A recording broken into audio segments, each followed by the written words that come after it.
So আজকে আমরা পড়ব why do reactions give out or absorb heat।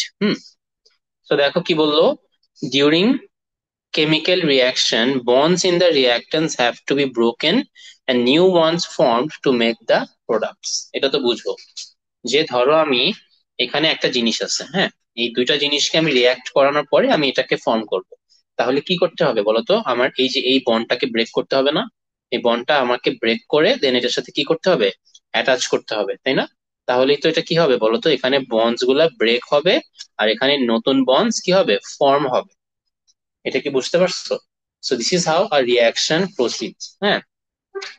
So you have to understand that breaking bonds needs energy. So this is endothermic. And making bonds releases energy. So that is exothermic. For example, in the reactant side, you have to break these bonds. You have to break these bonds. So you have to give energy. So giving energy is called breaking bonds. So that is endothermic. And in the product side, new bonds are formed. Okay. For example, this attaches to this. Okay. So আমাদের কি হয়, energy release হয়। So that is called exothermic. Clear? তাহলে দুইটা important line, অনেক বেশি important. সেটা হচ্ছে breaking bonds need energy, so this is called endothermic, and making bond releases energy, that is called exothermic. Clear? আচ্ছা, সো এখানে আমি যেটা বললাম সেটাই বললো, energy has to be supplied to break the bonds in the hydrogen molecules. So এরা হচ্ছে hydrogen molecules আর এটা oxygen molecules.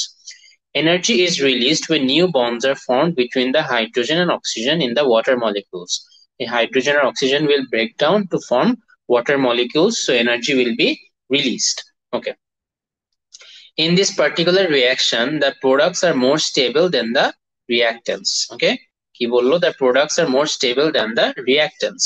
This means the total amount of energy released when covalent bonds are formed in the product is more then is required to break the covalent bonds in the reactants, hydrogen and oxygen molecules. The reaction is exothermic. Okay? কি বলছে বুঝতে পারছো? যে এইখানে এই যে বন্ডটা, এই bond এগুলো ভাঙতে যে এনার্জিটা লাগবে সেটাকে আমি বলতেছি এনার্জি অফ দা ব্রেকিং। ওকে? আর এই বন্ডস গুলো মেক করতে যে এনার্জি লাগবে সেটাকে বলতেছি আমি energy of making, EM. Okay, so ওরা বলতেছে EM is greater than EB, so that is why I can say this is a stable reaction. Okay, and এই রিয়াকশনটাকে এক্সোথার্মিকও বলতেছে। একে তো বলতেছে স্টেবল, এন্ড এটাকে আবার এক্সোথার্মিকও বলতেছে। কেন এক্সোথার্মিক বলতেছে? বিকজ আমরা কি জানি, এনথালপি চেঞ্জের ফর্মুলাটা কি জানি বলতো, energy of the reactant side, right? So reactant মানে EB আর প্রোডাক্ট সাইড মানে EM, রাইট? সো এটাকে করলে একটা নেগেটিভ অ্যান্সার তুমি পাবা, একটা নেগেটিভ অ্যান্সার পাবা। সো নেগেটিভ অ্যান্সার পাওয়া মানে কি বলতো, this is exothermic, right or wrong? So that is why I can say that when my reactant side will have more energy than the product, when the product side will release more energy than the reactant side required. So then I can say my reaction is stable, or my products are stable. Okay, my products are stable and the reaction is exothermic, because তুমি নিজেও বুঝতে পারতেছো যে minus করলে negative আসবে, একটা ছোট একটা বড়। তাহলে আবার একটু বুঝো, রিঅ্যাক্টেন্ট সাইডে যারা থাকে, রিঅ্যাক্টেন্ট সাইডে যারা থাকে তাদেরকে আমাকে ব্রেক ব্রেক করতে হয়। কি করতে হয়? বন্ডস গুলোকে ব্রেক করতে হয়, রাইট? আর ওই বন্ডস গুলো ব্রেক হয়ে প্রোডাক্ট সাইডে কি হবে, ফর্ম হবে, রাইট? সো ব্রঞ্জ যদি তুমি ব্রেক করো তাহলে তোমার কি এনার্জি লাগবে বলতো, এনার্জি তোমার দিতে হবে না? তো ওই প্রসেসটাকে আমরা কি বলবো, এন্ডোথার্মিক বলবো না? রাইট? তাহলে এই পাশটা বুঝতে পারছো? রাইট সাইডে আসো, তোমার এখানে বন্ডস হচ্ছে কি করতেছো, ফরমেশন করতেছো, অথবা you are making the bonds. তাহলে energy will be released, so this is called exothermic. And in some cases the energy required to make the bonds is greater, মানে the energy released to make the bonds is greater than the energy needed to break the bonds. বুঝতে পারছো? মানে এই যে এইগুলোকে বানানোর সময় একটা এনার্জি রিলিজ হবে না, ওই রিলিজ এনার্জিটা এই যে এগুলোকে ভাঙার জন্য যে এনার্জিটা লাগবে না সেটা থেকে বেশি। এই জন্যই আমি লিখলাম E M is greater than E B. বুঝতে পারছো? সো এনার্জি কার বেশি? প্রোডাক্ট সাইডের বেশি না? রাইট। তাহলে এই জন্য আমি প্রোডাক্ট সাইডকে কি বললাম? স্টেবল বললাম। কেন স্টেবল বললাম? ওর এনার্জি বেশি মানে কি ও এনার্জি নিয়ে রাখতেছে? নিয়ে রাখতেছে না, ও এনার্জি কি করতেছে? ছেড়ে দিচ্ছে। Okay, that is why the product is stable, because it is releasing more energy. So now, how to find the enthalpy change? Energy of the bonds breaking minus energy of the bonds making, মানে reactant side minus product side. So আমি এটা negative answer পাবো না, because এটা তো ছোট, এটা বড়, তাহলে এটা থেকে এটাকে মাইনাস করলে আমি তো নেগেটিভ পাবো। রাইট। তো নেগেটিভ পেলে আমরা রিয়াকশনটাকে কি বলবো? এক্সোথার্মিক বলবো। আর যদি পজিটিভ পেতাম তাহলে এটাকে এন্ডোথার্মিক বলতাম। বেসিক্সটা কি বুঝতে পারছো? আচ্ছা, তাহলে এতটুকুই সামনে আগে আমরা। সো ভাইস ভার্সা, রিঅ্যাকটেন্স গুলো হচ্ছে লেস স্টেবল, তাই না? প্রোডাক্ট গুলো কি মোর স্টেবল, আর রিঅ্যাকটেন্টটা লেস স্টেবল। ওকে, আচ্ছা। তো এখন আমরা মেইন ক্যালকুলেশনে আসি। ওকে, সো এখানে তোমার দেখো, একটা বন্ড ব্রেক করতে যতটুকু এনার্জি লাগে সেটাকে বলে হচ্ছে বন্ড এনার্জি। ওকে, সো তুমি এখানে দেখো, আমরা এটা অলরেডি শিখে আসছি যে bond breaking is called endothermic, and making bonds releases energy, so that is called exothermic. So what is the definition of bond energy? Bond energy is defined as the amount of energy needed to break 1 mole of covalent bonds in gaseous molecules. এই জিনিসটা আবার একটু বুঝো। For example, আমি কি হাইড্রোজেনকে H2 ভাবে লিখি না? রাইট। তো আমি কি হাইড্রোজেনকে এভাবে লিখতে পারি না? তোমরা ওই যে করছো না, ক্লোরিনকে লিখো না এভাবে Cl Cl লাইক দ্যাট। তো আমরা হাইড্রোজেনকে এভাবে লিখতে পারি। আচ্ছা, এখন অক্সিজেন কি O2 না? সো অক্সিজেনের মাঝে কি ডাবল বন্ড না? তো অক্সিজেনকে আমরা এভাবে লিখবো না? রাইট। বুঝতে পারছো? সো এই যে এই একটা বন্ড না এটার মাঝে, রাইট? সো এই একটা বন্ড ব্রেক করতে যেই এনার্জি লাগে সেই এনার্জিটাকে বলে বন্ড এনার্জি। ক্লিয়ার? সো আমি যদি বলি যে ওয়ান, মানে এরকম একটা জিনিসে এনার্জি হচ্ছে 100 কিলোজুল পার মোল, তাহলে আমি যদি তোমাকে বলি এরকম 10টা হাইড্রোজেনকে ব্রেক করতে কতটুকু এনার্জি লাগবে, তাহলে এটাকে জাস্ট সিম্পলি 10 দিয়ে মাল্টিপ্লাই করলেই হবে না? রাইট। এরকম একটা হাইড্রোজেনকে ভাঙতে তোমার 100 কিলোজুল অফ এনার্জি লাগবে। তাহলে এরকম 10টা বন্ডস কে ব্রেক করতে কত লাগবে? 10 ইন্টু দ্যাট। সিম্পল। আমি যদি সিমিলার ভাবে তোমাকে বলি এরকম একটা অক্সিজেনকে ব্রেক করতে 5 কিলোজুল পার মোল এনার্জি লাগবে, তাহলে এরকম 10টা অক্সিজেন বন্ডস ব্রেক করতে তোমার কতটুকু এনার্জি লাগবে? জাস্ট 10 দিয়ে মাল্টিপ্লাই করে ফেলবা। ক্লিয়ার? বুঝতে পারছো বন্ড এনার্জি কি মিন করে? বন্ড এনার্জি মিন করে যে একটা বন্ড ব্রেক করতে কতটুকু এনার্জি লাগে। ক্লিয়ার? সো ওইটার হিসাব তোমাকে ওরা কি করবে, এরকম চার্টে they will be providing this for you. Okay, তো তোমার জাস্ট ক্যালকুলেশন পার্টটা করতে হবে। সো আমরা ডিরেক্ট একটা এক্সাম্পল দেখি, তাহলে তোমাদের বুঝতে বেটার হবে। ওকে, আচ্ছা। ফর এক্সাম্পল এই রিয়াকশনটা দেখো। এখন প্রবাবলি তুমি এই রিয়াকশনটা হচ্ছে গিয়ে অর্গানিক কেমিস্ট্রি শিখলে তখন তুমি এটাকে বেটার বুঝতে পারবা। ওকে, সো আমি দেখি যে এখানে সিম্পলার কোনো কিছু আছে কিনা। উম, সবকিছুই বেসিক্যালি অর্গানিক কেমিস্ট্রি দেয়া হয়েছে। আচ্ছা, এটা দেখো, এটা বুঝলে বাকি সব এমনি বুঝবা। এখানে দেখো, এই রিয়াকশনটা তোমাকে দিয়ে দিবে, এই রিয়াকশনটা দিয়ে দিবে কি হচ্ছে বলতো? মিথেন। মিথেন মানে CH4। মিথেন কি? CH4। মিথেনের কম্বাসন হচ্ছে, কম্বাসন মানে অক্সিজেনের সাথে রিয়াক্ট করা। কম্বাসন মানে কি? অক্সিজেনের সাথে রিয়াক্ট করা। কোনো জিনিসের কম্বাসন হলে কার্বন ডাই অক্সাইড আর ওয়াটার হয়। ক্লিয়ার? তারপরে আমি এই জিনিসটাকে ব্যালেন্স করলাম, এখানে 2 দিলাম আর এখানে 2 দিলাম, এটা ব্যালেন্স হইলো। এতটুকু পর্যন্ত কি সবাই বুঝছো? তো এই যে মিথেন কি, ইথেন কি, এগুলো হচ্ছে আমরা ভেরি সুন 2-3 উইকস এর মধ্যেই সব করে ফেলবো অর্গানিক কেমিস্ট্রিতে। ওকে, তো এখন তোমরা জাস্ট দেখো যে মিথেনকে এইভাবে লেখা যায়, বিকজ একটা কার্বনের সাথে কয়টা হাইড্রোজেন অ্যাটাচড? 4টা। তো আমি এভাবে মিথেনকে ড্র করতে পারি না? পারি কি পারি না বলো? অক্সিজেন কয়টা আছে এখানে? 2টা না? তাহলে এরকম করে আমি 2টা অক্সিজেন লিখতে পারি না? আচ্ছা, ওই পাশে কি আছে? Carbon die oxide. এখন কার্বন ডাই অক্সাইডকে আমি এভাবে লিখতে পারি না? এই লাইন্স গুলো কি মিন করে সেগুলো কি জানো? এই লাইন্স গুলো মিন করে হচ্ছে কতগুলো বন্ড। ওকে, আমি একটু ডিটেলে দেখাই, দেখো। এটা হচ্ছে ডিসপ্লে ডায়াগ্রাম বলে, এটাও অর্গানিক কেমিস্ট্রিতে আমরা শিখবো। দেখো, কার্বন ডাই অক্সাইড, এটা ডট এন্ড ক্রস ডায়াগ্রাম তোমরা শিখছো না? Dot and cross. আচ্ছা, আমি এখানে কার্বনটাকে মাঝখানে রাখবো আর দুই পাশে কি থাকবে? 2টা অক্সিজেন থাকবে, এটাই তো, রাইট? এখানে একটা অক্সিজেন, এখানে আরেকটা oxygen. This is my carbon, this is one oxygen, this is another oxygen, right? এখন কার্বনের আউটার শেলে কয়টা ইলেকট্রন জানো? 4টা। কয়টা? 4টা ইলেকট্রন। আর অক্সিজেনের আউটার শেলে কয়টা? 6টা ইলেকট্রন। ঠিক আছে, তাহলে ওরা কি করবে বলো তো? বন্ড করবে। ওকে, তাহলে দেখো কার্বনের একটা ইলেকট্রনের সাথে অক্সিজেনের আরেকটা বন্ড করলো। আমাদের ডট এন্ড ক্রস ডায়াগ্রামের আলটিমেট গোলটা কি? গোলটা হচ্ছে যেন আমাদের সবগুলো অ্যাটমই কমপ্লিটলি 8 ইলেকট্রন অ্যাচিভ করে, তাই না? আউটার শেলে যেন কয়টা ইলেকট্রন থাকে? 8টা। এটাই তো আমার ডট এন্ড ক্রস ডায়াগ্রামের গোল।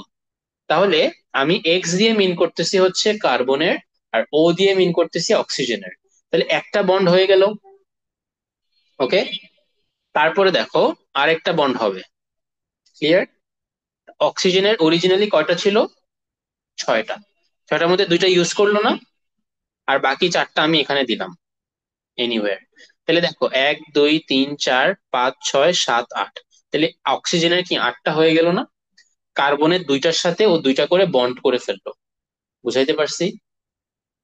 অরিজিনালি কার্বনটা দেখতে এরকম, হ্যাঁ, অরিজিনালি কার্বনটা দেখতে এরকম। ঠিক আছে, আর অরিজিনালি অক্সিজেনটা দেখতে হচ্ছে এরকম, 1 2 3 4 5 6 এরকম থাকে। বুঝছো?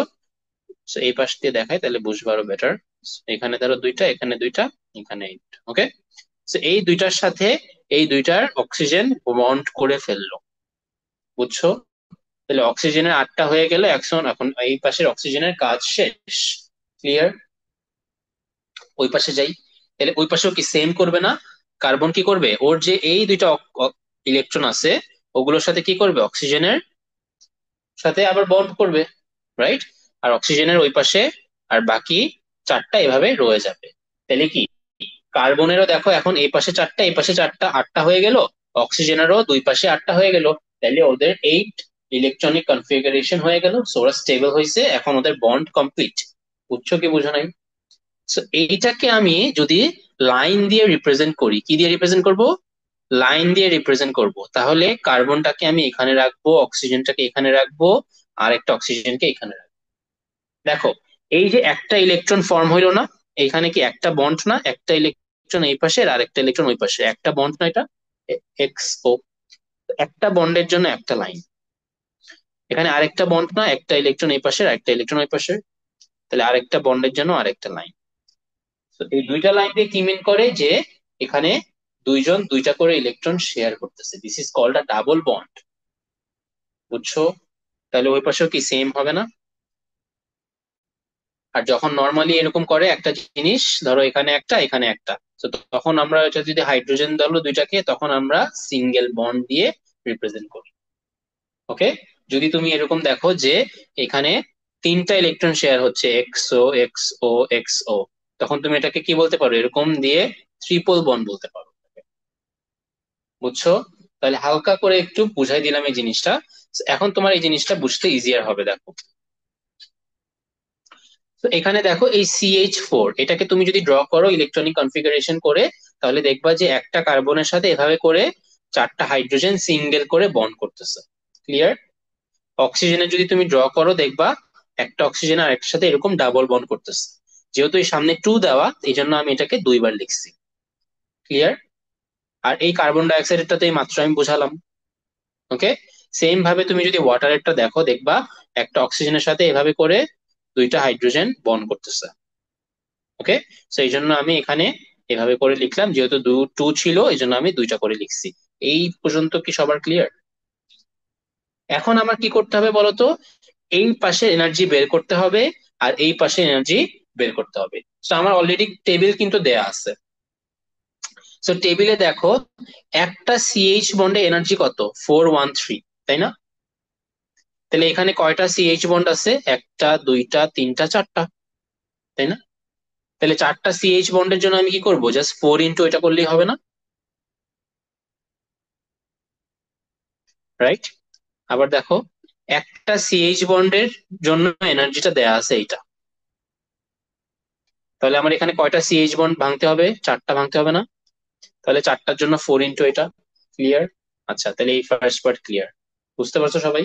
আচ্ছা, এখানে দেখো, একটা অক্সিজেনের জন্য এনার্জি দেওয়া আছে এইটা। তাহলে এখানে কি এরকম দুইটা ভাঙতে হবে না? তাহলে 2 ইন্টু এটা। এই ভ্যালুস গুলা পেলাম। বুঝতে পারছো? এই ভ্যালুস গুলা টোটাল বের করলাম, মানে এই দুটাকে অ্যাড করলাম। বুঝছো এই পর্যন্ত কি ডান? রিঅ্যাক্টেন্ট সাইডের কতটুকু আমার এনার্জি ব্রেক করতে হবে এটাকে আমি বের করে ফেললাম না? রিঅ্যাক্টেন্ট সাইডে কাজ শেষ না আমার? রিঅ্যাক্টেন্ট সাইডে কাজ শেষ। প্রোডাক্ট সাইডে যাই এখন। তাহলে দেখো, প্রোডাক্ট সাইডে কি করতে হবে বলো তো, এইগুলোকে ফর্ম করতে হবে না এখন? সেম ভাবে দেখো, এখানে একটা কার্বন টু অক্সিজেনের ডাবল বন্ডে এনার্জি দেওয়া আছে, তাহলে এখানে কয়টা আমার মেক করতে হবে, দুইটা মেক করতে হবে না? এই পাশে একটা, ওই পাশে আরেকটা। রাইট। তাহলে এটা কি হবে, 2 ইন্টু এটা হবে না? বুঝতে পারছো? হ্যাঁ। এখানে দেখো, এখানে বন্ড কয়টা আছে বলো তো, carbon to oxygen double bond, এই পাশে একটা, ওই পাশে আরেকটা। তাহলে আমার একটা এনার্জি দেওয়া আছে, তাহলে আমার এখানে কি 2 দিয়ে মাল্টিপ্লাই করতে হবে না? আচ্ছা, মাইনাস দিবা না, মাইনাস না দিলেও হবে, দিলেও হবে, আমি এটা পরে বলতে, মাইনাস না দিয়ে করতেছি আমরা। ধরো, ধরো এটা প্লাস, এটা প্লাস, এটা প্লাস, এটাও প্লাস। ওকে, জাস্ট তুমি এখন ভ্যালুস গুলো বুঝো। আচ্ছা, এরপরে দেখো, এখানে হাইড্রোজেন টু অক্সিজেন একটা বন্ড বানানোর জন্য এনার্জিটা দেয়া আছে না? আমার এখানে কয়টা বন্ড আছে বলতো, হাইড্রোজেন টু অক্সিজেন, এখানে একটা, এই পাশে একটা, ওই পাশে একটা, এই পাশে একটা, ওই পাশে একটা, মানে টোটাল কয়টা, চারটা না? তাহলে আমার কি করতে হবে, 4 ইন্টু দ্যাট ভ্যালু করতে হবে না? বুঝতে পারছো? Just like previous one. হ্যাঁ, তারপরে এই দুইটাকে আমি কি করব, টোটাল করব, অ্যাড করে দিব। তাহলে আমি কি কি পেলাম বলতো, আমি হচ্ছে রিঅ্যাক্টেন্ট সাইডে টোটাল এনার্জি পেলাম আর প্রোডাক্ট সাইডে টোটাল এনার্জি পেলাম। বুঝছো? এখন আমি জাস্ট কি করব, রিঅ্যাক্টেন্ট সাইড থেকে প্রোডাক্ট সাইডটাকে আমি মাইনাস করে দিব। কি করে দিব? সিম্পলি মাইনাস করে দিব। এই যে ভ্যালুটা পাবো না, সেটাই আমার এনথালপি চেঞ্জ। বুঝছো? হ্যাঁ। তো আমি কি, এই যে দেখো, এই ব্লু কালার দিয়ে আমি কি বের করতে পারলাম, রিঅ্যাক্টেন্ট সাইডে যেই বন্ডস গুলোকে ব্রেক করতে হবে তাদের এনার্জি পেয়ে গেলাম। রাইট। ইয়েলো কালার দিয়ে পেয়ে গেলাম প্রোডাক্ট সাইডে যাদের বন্ডস গুলো আমার মেক করতে হবে। এখন আমি কি করব, রিঅ্যাক্টেন্ট থেকে প্রোডাক্টকে মাইনাস করে দিব, শেষ, টোটাল। তাহলে আমি কি, নেগেটিভ আসলে বলবো এক্সোথার্মিক, পজিটিভ আসলে বলবো এন্ডোথার্মিক। বুঝতে পারছো? This math is very important, very very important. হ্যাঁ, রাইট, অলওয়েজ রিঅ্যাক্টেন্ট মাইনাস প্রোডাক্ট। হ্যাঁ, এটা ডেফিনেটলি আসবে, কনফার্ম, এভরি ইয়ার আসে। দুইটাও আসতে পারে, একটাও আসতে পারে। ওকে। আচ্ছা, এই পর্যন্ত যদি তোমরা বুঝে থাকো, তাহলে আমি একটু এনার্জি লেভেল ডায়াগ্রামটা একটু বুঝাই। দেখো, এনার্জি লেভেল ডায়াগ্রামটা আরো ইজি। তুমি ওয়াই এক্সিস এ লেভেল করবা এনার্জি, আর এক্স এক্সিস এ লেভেল করবা progress of the reaction. This is same for every case. কি থাকবে বলতো, ওয়াই এক্সিস এ এনার্জি আর এক্স এক্সিস এ থাকবে প্রোগ্রেস অফ দ্য রিয়াকশন। মানে কি বলতো, যে রিয়াকশনটা এদিকে যাচ্ছে আর এদিকে এনার্জি বাড়তেছে। বুঝতে পারছো? এক্সিস গুলো লেভেলিং ক্লিয়ার? এখন আমার এই এক্সিসে রিঅ্যাকটেন্ট আর প্রোডাক্টকে বসাতে হবে। কাকে বসাতে হবে? রিঅ্যাকটেন্টকে আর প্রোডাক্টকে। এখন তুমি ক্যালকুলেশন করে কি আসছে তোমার ভ্যালুটা, মাইনাসে আসছে। এই মাইনাসে আসবে যখন, তার মানে কি বলতো, এটা এক্সোথার্মিক না? এক্সোথার্মিক, তার মানে কি প্রোডাক্টস এনার্জি কি করবে, রিলিজ করবে। তাই না? এন্ডোথার্মিক হইলে কি তোমার এনার্জি দিতে হইতো না? বুঝতে পারছো? সো যখন তোমার হচ্ছে এক্সোথার্মিক রিয়াকশনস হবে, তখন প্রোডাক্টে এনার্জি কি হবে? কমে যাবে। ওকে, এই জন্য দেখো প্রোডাক্টটা নিচে আর রিয়াক্টেন্স গুলো কি উপরে লিখছি। বুঝতে পারছো? এই যে ডাউনওয়ার্ড অ্যারো দিলাম না আমি, ডাউনওয়ার্ড অ্যারো দিয়ে কি মিন করে যে এখানে এনথালপি নেগেটিভ আসছে। আর যদি আমি এভাবে করতাম, রিয়াক্টেন্ট এখানে প্রোডাক্ট এখানে, তাহলে আপওয়ার্ড অ্যারো দিতাম, তখন আমার এনথালপি কি আসতো? পজিটিভ আসতো। রাইট? যখন আমি প্রোডাক্টটা যদি আমার উপরে থাকতো আর রিয়াক্টেন্ট নিচে থাকতো, তখন এটা কি আমার এন্ডোথার্মিক রিয়াকশন।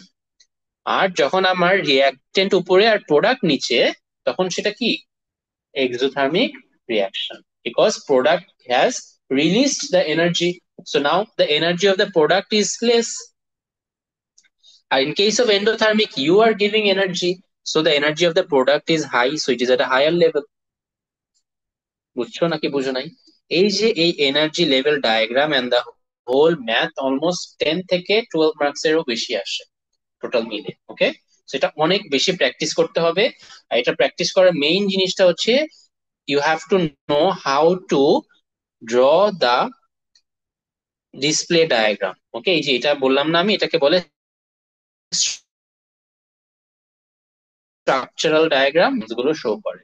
ওকে, সেটা আমি একটা কার্বন ডাইঅক্সাইড দিয়ে শো করলাম, আশা করি বাকিগুলো তোমরা পারবা। ওকে, একটা একটা করে ট্রাই করতে করতে হবে। ওকে, ওই ডট এন্ড ক্রসটা ফার্স্টে আঁকবা, তারপরে ওটাকে বন্ডস গুলোকে লাইন দিয়ে ইন্ডিকেট করে দিবা। বুঝছো? আচ্ছা, তাহলে এই চ্যাপ্টারে যে লাস্টের আজকের পার্টটা পড়ালাম, this is one of the most important parts. হ্যাঁ, আমি যদি একটু শুরু থেকে বলি যে চ্যাপ্টারে আমাদের কি কি ছিল। So, একদম ফার্স্টে আমাদের 4টা অ্যাক্টিভিটি ছিল। হ্যাঁ, সো এই 4টা অ্যাক্টিভিটি আমাদের কি মিন করে দেখো। সো আমরা একদম ফার্স্টে বেসিক শিখছিলাম যে হচ্ছে রিঅ্যাকশনস কাদেরকে বলে এন্ডোথার্মিক, কাদেরকে বলে exothermic. Okay, and you have to know which reactions are endothermic and which reactions are exothermic. Few examples you have to know. দেন আমরা হচ্ছে এই এনার্জি লেভেল ডায়াগ্রামটা দেখছিলাম, রাইট? যে রিঅ্যাকটেন্স উপরে থাকে, প্রোডাক্টস নিচে থাকে, সেটাকে আমরা এক্সোথার্মিক বলি। আর প্রোডাক্ট উপরে থাকলে আর রিঅ্যাকটেন্ট নিচে থাকলে এন্ডোথার্মিক বলি, বিকজ আমরা প্রোডাক্টকে এনার্জি দিয়ে উপরে নিয়ে যাচ্ছি। এটা একটু আগে এক্সপ্লেন করলাম, এনার্জি লেভেল ডায়াগ্রাম। ওকে, আচ্ছা, এরপরে you have to know that negative indicates exothermic, positive indicates endothermic. তো ওইটা দিয়ে আমরা হচ্ছে স্পেসিফিক হিট ক্যাপাসিটির ফর্মুলা তোমরা জানো, Q is equal to MC del T, right? Then আমরা কিছু অ্যাক্টিভিটি করছিলাম। সো এই অ্যাক্টিভিটি গুলোর মেইন যে সামারি সেটা আমি এখানে বলছিলাম। সেটা কি, তোমার কাছে যদি একটা সার্টেন অ্যামাউন্ট অফ ওয়াটার থাকে এন্ড তুমি ধরো একটা ফুয়েল কে ইউজ করে ওই ওয়াটারটাকে হিট করতেছো, তাহলে ওয়াটারের টেম্পারেচার কি বেড়ে যাবে না? তো ফার্স্টে ধরো ইনিশিয়াল টেম্পারেচার তুমি জানো, ফাইনাল টেম্পারেচারটা তুমি বের করতে পারবা থার্মোমিটার দিয়ে। তো তুমি ডিফারেন্স ইন টেম্পারেচার বের করে ফেলছো। এন্ড তুমি specific hit capacity of water তো জানোই। এন্ড তুমি ওয়াটার ম্যাস যদি জানো, তাহলে এই q is equal to m c delta t use করে তুমি ওর এনার্জিটা বের করতে পারবা। ইজি, জাস্ট ভ্যালু গুলো বসাই দিবা। But you have to divide by 1000 to convert it to kilojoule. Now you have to find the enthalpy change. What is the enthalpy change? It is energy by moles. You have already found the energy. Now you have to find the moles. So moles will be found only for the chemical or the fuel you are using to burn the water or heat the water. তাহলে আমি বলে দিয়েছিলাম যে এই ফুয়েলটা আমি use করতেছি সেটা হচ্ছে 25 গ্রাম। সো এই ফুয়েলটা কি, এখানে ইথানল। তো তোমার কেসে এক এক সময় এক এক রকম হইতে পারে। ক্লিয়ার? সো ইথানলের তুমি যদি ফর্মুলা জানো আর ওর ম্যাস জানো, তাহলে ওর এমআর বের করতে পারবা পিরিয়ডিক টেবিল থেকে। আর ওর এমআর ইউজ করে আর ওর ম্যাস ইউজ করে তুমি ওর মোলসটা বের করতে পারবা। সো দেন তুমি যদি ওর এনার্জি বাই মোলস করো, তাহলে তোমার এনথালপি চেঞ্জ চলে আসবে। But you have to understand that the reaction is exo or endo. If it is exo, put a minus. If it is endo, put a plus. Clear? And now today I have discussed about breaking bonds and making bonds releases energy and requires energy. So one is endo, another is exo. And ওই কনসেপ্টটা use করে আমরা একটা math দেখলাম, right? যে ম্যাথটাতে আমরা রিঅ্যাক্টেন্ট সাইডে এনার্জিটা আগে বের করলাম, প্রোডাক্ট সাইডে এনার্জিটা বের করলাম, রাইট? তারপরে আমরা রিঅ্যাক্টেন্ট থেকে প্রোডাক্টকে মাইনাস করে দিব। এরপরে আমরা একটা এনার্জি লেভেল ডায়াগ্রাম ড্র করবো। ওকে, যেহেতু এটা নেগেটিভ ছিল, which means exothermic, That is why products will have less energy, because products are giving out the energy. That is why it is exo. Exo means giving out energy. That is why the products have been drawn lower than the reactants.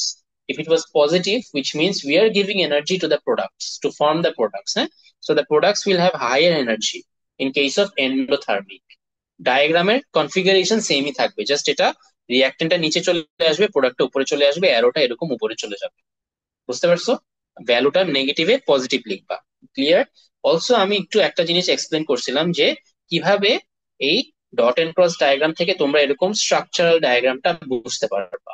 একটা bond indicates one single line. Okay, so there are two bonds which indicates two single lines. Okay, so কিভাবে এখান থেকে এনার্জিও বের করতে হয় সেটাও আমরা explain করলাম। যেরকম এখানে সিএইচ এর একটার জন্য এনার্জি দেওয়া আছে, so you have to break 4 bonds, so that is why multiply by 4. Clear? So all process has been explained. হ্যাঁ, সো তোমরা হচ্ছে বাসায় কি করবা, এই ম্যাথ গুলো ভালো করে রিভিশন দিবা and start the chapter wise question. হ্যাঁ, চ্যাপ্টার এন্ড কোয়েশ্চেন। সো এখন হচ্ছে পারা উচিত সবগুলোই চ্যাপ্টার ওয়াইজ কোয়েশ্চেন। হ্যাঁ।